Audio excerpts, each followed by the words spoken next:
Good morning, my dear negotiators. This is part 6 on our series on the weapons of influence based on Robert Cialdini's masterpiece, Influence the Psychology of Persuasion. And if you want to win a physical copy of that book, stay tuned until the end. But before we dive into today's topic, which is scarcity, we are going to kick it off with the intro. Are you looking to up your negotiation and procurement skills? You're in the right place. Welcome to Procurement Zen with your host, Phil Kowalski.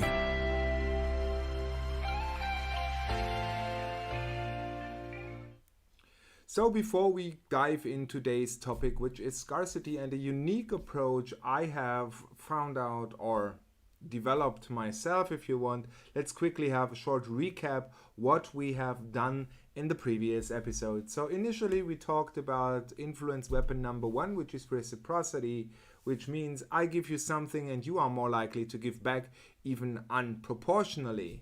Second is commitment and consistency, which means I stick to my word. Third was social proof. If others like it, it must be good for me as well. Fourth was authority. What the doctor commands has to be done.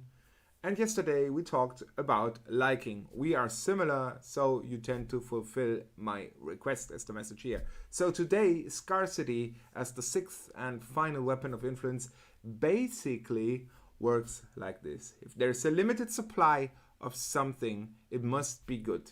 You tend to act now before you miss the opportunity. So you can see example of this everywhere basically. Amazon's product pages. Only 2 left in stock. Scarcity at its best. Infomercials saying only 20 more available.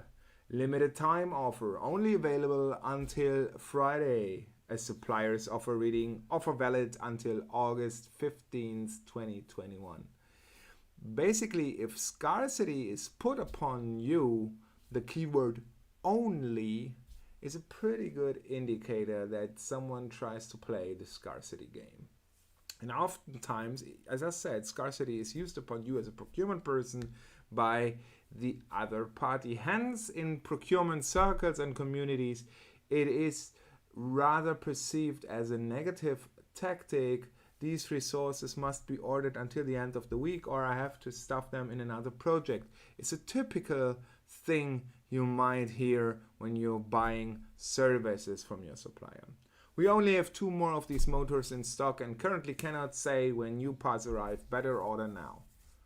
Similar if we're talking about parts. So large companies often try to impose also kind of fake timelines. We must close this deal by XYZ. By that date, they try to impose this upon you, and basically it is an art and science to counteract these measures, and I have posted several episodes on how to fight these shady tactics. And there are some companies, global companies, that are very well known for these fake timelines, and the best thing you can do is say right away, quite honestly, I don't care. A contract is signed when it's signed. But you can also use scarcity in negotiations to your benefit as a procurement pro. So studies, for example, have shown that in highly dynamical situations, the negotiator, in this case the other party in this example, tend to focus on the things that are scarce, and this gives to you as a procurement negotiator a big advantage because they do this on the expense of the other items on the table. They focus on the things that are scarce and they do not ignore the other things on the table, but they don't focus that much as on the things and topics and items that are scarce. So this means if you want to push through on a certain topic, make sure it is not the one that is scarce. Hide it beneath scarcity, so to say. So what can you make scarce? Well, the deal itself.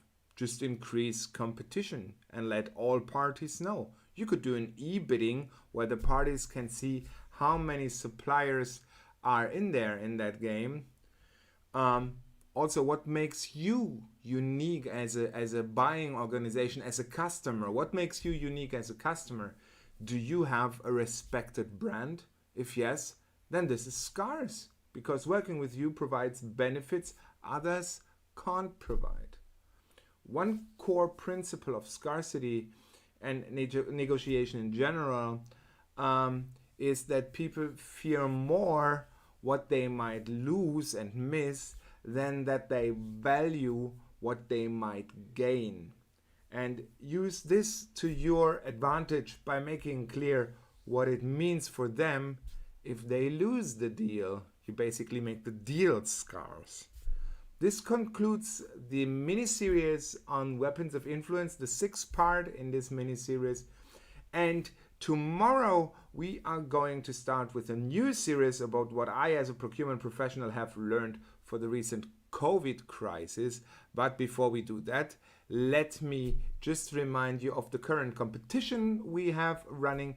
If you're watching this on YouTube, you see it below. Go to ProcurementZen.com/050. That's ProcurementZen.com/050. And it is our Jubilee post for our 50th episode. And we're giving away 3 physical copies of Robert Cialdini's book Influence. So all you have to do is head over to the ProcurementZen.com/050 page and just leave a comment there and tell me why you think you should get the book. It does not have to be long. You don't have to sign up for anything. Of course, I'm happy if you sign up to our VIP club, but you don't have to. Just leave a comment on ProcurementZen.com/050 and leave a comment and make sure to enter the competition. You can win a physical copy of Robert Cialdini's masterpiece, Influence, the Psychology of Persuasion. So, that's it for this mini-series. That's it for today. Always happy negotiations and see you